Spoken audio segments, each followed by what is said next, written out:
Hello friends, আমি সোমা করাই। আজকে তোমাদের মিক্স কোশ্চেন প্র্যাকটিস করাচ্ছি। আজকে ফার্স্টে কোশ্চেনে তাহলে চলে যাই। What is plain chlorination and post chlorination? Plain chlorination কি? This term is used to indicate that only the chlorine treatment and no other treatment has been given to the raw water. তাহলে যদি আমাদের ক্লোরিনটা শুধু ক্লোরিনের treatment করা হয়, আদার কোনো treatment যদি না করা হয়ে থাকে র ওয়াটারের ক্ষেত্রে, তখন সেটাকে বলবো plain chlorination. It is used for clean water. Clean ওয়াটারে ইউজ করা হয় turbidity between 20 to 30 mg per litre. যদি টার্বিডিটি 20 to 30 mg per লিটারের মধ্যে হয় তখন আমরা প্লেন ক্লোরিনেশন করে থাকি। ডোজ দেওয়া হয় 0.5 mg per লিটার। এরপরে হচ্ছে post chlorination. Addition of chlorine after all treatment being applied to the water is known as post chlorination. যদি সমস্ত ট্রিটমেন্ট করার পর আবার যদি কি হচ্ছে ক্লোরিন অ্যাড করতে হয় তখন সেটা হয়ে যাবে post chlorination. The amount of chlorine added should be such that a residual chlorine of about 0.2 ppm appear in water after a contact period of 20 minutes. Contact period কত হচ্ছে 20 মিনিটস এবং ক্লোরিনের ডোজটা কত থেকে 0.2 ppm।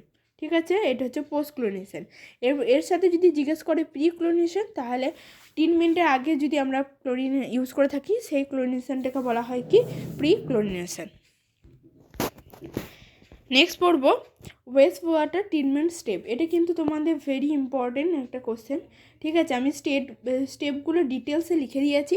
তোমাদের যদি ইন্টারভিউতে জিজ্ঞেস করে ডিটেলসের স্টেপ হয়তো বলতে হবে না, তো তোমাদেরকে জেনে রাখার জন্যই আমরা এই স্টেপগুলো পুরো ডিটেলসে বলে দিচ্ছি। ঠিক আছে, নাহলে নামগুলো বলে দিলেও কিন্তু মোটামুটি হয়ে যায়, বা হয়তো 2-1 লাইন করে তোমরা যদি বলতে চাও তো 2-1 লাইন করে বলে দিও। ওয়েস্ট ওয়াটার ট্রিটমেন্ট যে স্টেপ, সেটার প্রথম স্টেপে চলে যাচ্ছি screening and pumping. Incoming West water passes through screening equipment where objects such as rags, wood fragments, plastic and grease are removed. The material removed is washed and pressed and disposed of in a landfill. The screened wastewater is then pumped to next step grit removal. তাহলে screen বা pumping এটার মধ্যে দিয়ে কী করা হয়, বড় বড় screen থাকে, সেই স্ক্রিনের মধ্যে যে আমাদের ডেব্রিসটা, গ্রাসেস, প্লাস্টিক যেগুলো থাকে আমাদের ওয়েস্ট ওয়াটারের মধ্যে, সেগুলোকে স্ক্রিনের সাহায্যে কিন্তু রিমুভ করা হয়। ঠিক আছে, নেক্সট স্টেপ হচ্ছে কি গ্রিট চেম্বার বা গ্রিট রিমুভাল ইউনিট। স্টেপ 2 যেটাকে বলছি, this step heavy but fine material such as sand and gravel is remove from the waste water. This material is also dispose of in a landfill. ল্যান্ডফিলে কিন্তু আমরা সেটাকে dispose করে দিই।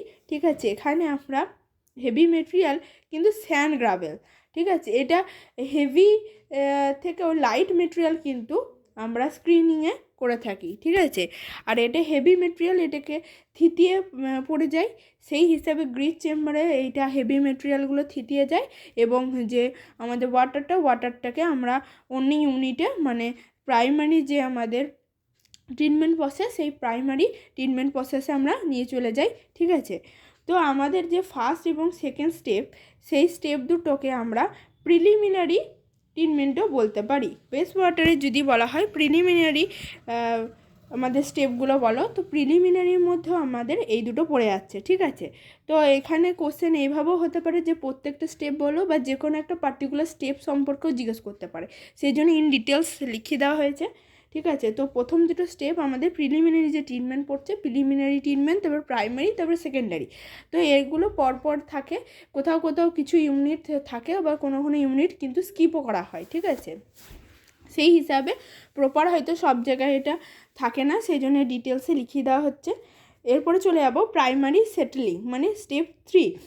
This material which will settle but a slower rate then step 2 is taken out using large circular tank called clarifier. ঠিক আছে, তো আমাদের যে সেকেন্ড স্টেপটার মধ্যে যেগুলো কি হচ্ছে খুব সেটেল হয়নি এবং স্লোয়ার রেটে ছিল, সেইগুলো আমাদের আর একটা সার্কুলার ট্যাঙ্ক যেটার নাম হচ্ছে ক্লারিফায়ার, সেই ক্লারিফায়ারে নিয়ে যাওয়া হয়। The settled material call primary sludge is pumped off the bottom and the wash water exit the tank from the top. Pump out করে নিচের দিক থেকে এটাকে বার করে নেওয়া হয়, ঠিক আছে, স্লাজটাকে, আর ওপর দিক থেকে জলটাকে নিয়ে নেওয়া হয়। Floating debris such as grease is skimmed off the top and send with the settle material to digester. Settle যে মেটেরিয়ালটা আমাদের ওয়েস্ট যে মেটেরিয়ালটা পাওয়া গেল বা সেটেল মেটেরিয়ালটা, সেটা ডাইজেস্টারে নিয়ে যাওয়া হয়। In this step, chemicals are also added to remove phosphorus. ফসফরাসকে রিমুভ করার জন্য কিছু কেমিক্যাল আমাদের অ্যাড করতে হয় এই স্টেপে। এরপরে হচ্ছে অ্যারেশন ট্যাঙ্ক বা অ্যাক্টিভেটেড সালস প্রসেস, ঠিক আছে। In this step, the wastewater receive most of its treatment through the biological degradation. The pollutants are consumed by microorganisms and transformed into cell tissue, water and nitrogen. The biological activity occurring in this step is very similar to what occur at the bottom of the lake and river, but in these areas the degradation takes years to accomplish.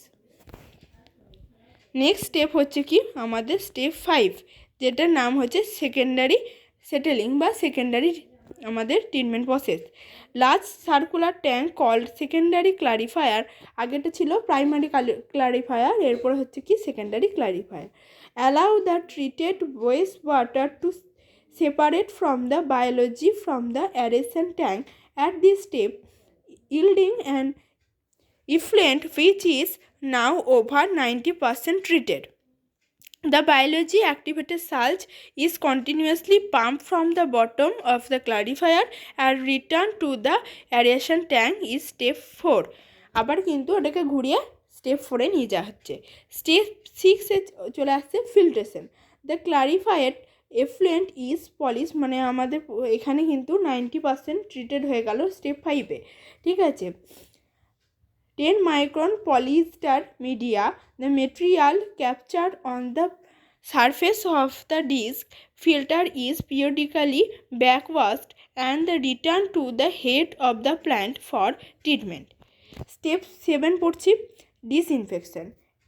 ফিল্ট্রেশনের পর কী হয়ে যাচ্ছে disinfection, যেটা ক্লোরিনের মাধ্যমে করে থাকি, মানে আমাদের যে ব্যাকটেরিয়া, সেই ব্যাকটেরিয়াকে আমরা কিল করে থাকি এই ডিসইনফেকশনের মাধ্যমে। To ensure that treated wastewater is virtually free of bacteria, ultraviolet disinfection is used after the filtration step. The ultraviolet treatment process kill remaining bacteria to level within our discharge permit. তাহলে আমাদের যে ব্যাকটেরিয়াগুলো পাওয়া গেল লাস্টে, সেই ব্যাকটেরিয়াগুলো আমাদের ডিসইনফেকশনের মাধ্যমে সেটাকে কি করা হলো, ওয়াটার থেকে আমাদের ক্লিন করে দেওয়া হলো, ঠিক আছে। তো আমাদের এই যে মোট 7টা যে স্টেপ আছে, ঠিক আছে, সেই 7টা স্টেপ তোমরা পার্ট বাই পার্ট পড়ে রাখবে, কারণ কোনো একটা পার্ট থেকে কিন্তু কোশ্চেন আসতে পারে অথবা পরপর স্টেপগুলো কিন্তু জিজ্ঞেস করতে পারে। নেক্সট কোশ্চেনে চলে যাবো র্যানকাইন আর্থ প্রেসার থিওরি এর অ্যাজাম্পশন। এটা খুব ইম্পর্টেন্ট কোশ্চেন, ঠিক আছে। সয়েলের থেকে বলতে পারো যে র্যানকাইন আর্থ প্রেসার থিওরির যে অ্যাজাম্পশন সেগুলো কিন্তু আমাদেরকে জিজ্ঞাসা করতেই পারে, ঠিক আছে। তো আমি অ্যাজাম্পশনগুলো পড়ছি। The backfill soil is isotropic homogeneous and is cohesionless. তাহলে আমাদের ব্যাকফিল সয়েলটা কীরকম হবে, isotropic homogeneous and cohesionless. The soil is in a state of plastic equilibrium during active and passive earth pressure condition. Active এবং passive earth pressure কন্ডিশনের ক্ষেত্রে plastic ইকুইলিব্রিয়ামে থাকে। স্টেটটা কি plastic equilibrium. Rupture surface is a planar surface. Rupture সারফেসটা হচ্ছে planar surface. Is obtain by considering the plastic equilibrium of the soil. Backfill surface is horizontal. Backfill সারফেসটা কি হচ্ছে horizontal. Back of the wall is vertical আর wall is smooth. Vertical and smooth ওয়ালটা হচ্ছে, ঠিক আছে। তাহলে আমাদের যে অ্যাজাম্পশন, সেই অ্যাজাম্পশন কটা কিন্তু তোমাদেরকে ভালো করে মনে রাখতে হবে র্যানকাইন আর্থ প্রেসার থিওরি থেকে, ঠিক আছে। এরপরে আর একটা পড়বো অ্যাজাম্পশন, যেটা খুব ইম্পর্টেন্ট, তেজাগিরস অ্যানালাইসিস, ঠিক আছে। অ্যাজাম্পশন থেকে যদি কোশ্চেন আসে তাহলে এই দুটো অ্যাজাম্পশন কিন্তু আমাদেরকে করেই যেতে হবে। তেজাগির while deriving equation for ultimate bearing capacity of strip footing made the following assumption. তাহলে স্ট্রিপ ফুটিংয়ের জন্য একটা অ্যাজাম্পশন করেছিল, সেই অ্যাজাম্পশনগুলোকে আমাদেরকে জিজ্ঞেস করতে পারে, ঠিক আছে। তো অ্যাজাম্পশনগুলো কি? The soil mass is homogeneous isotropic, shear strength of soil can be represented by the Coulomb's equation, the problem is two-dimensional, the footing has rough base, the ground surface is horizontal, the loading is vertical and symmetrical, failure zone are assumed to be formfully, the principle of superposition is applicable। তাহলে আমাদের যে assumption সেগুলো কিন্তু তোমাদেরকে ডিটেলসে হয়তো বলতে হবে না, তোমাদের অ্যাজাম্পশন কটা 4-5টা বা 5-6টা মতো তোমাদেরকে কিন্তু করেই যেতে হবে। অনেক কটা অ্যাজাম্পশন আছে তেজাগির ক্ষেত্রে, ঠিক আছে। আর আগেরটা খুব একটা বেশি ছিল না, 5টা মতো ছিল। তো তোমাদের এই অ্যাজাম্পশন দুটো খুবই ইম্পর্টেন্ট, অ্যাজাম্পশন দুটো করিয়ে দিলাম। আজকে মোস্ট ইম্পর্টেন্ট যে কোশ্চেনগুলো হতে পারে সেই কোশ্চেনগুলো তোমাদেরকে একটু তুলে ধরলাম। খুব একটা বেশি কোশ্চেন হয়তো একটা ক্লাসের মধ্যে করানো হলো না, তো এই ইম্পর্টেন্ট কোশ্চেন এবং তার মধ্যে একটা পার্ট একটু বড় ছিল, সেই জন্য হয়তো বেশি কোশ্চেন করতে পারলাম না।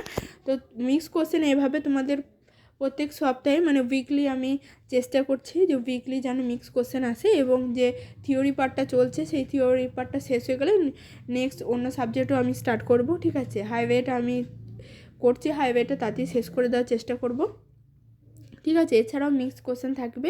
তোমরা যদি আমাদের চ্যানেল নতুন হও প্লিজ আমাদের চ্যানেলটি সাবস্ক্রাইব করো, বন্ধুদের মধ্যে শেয়ার করো, আর ভিডিওগুলো যদি ভালো লাগে লাইক করে দিও। নমস্কার।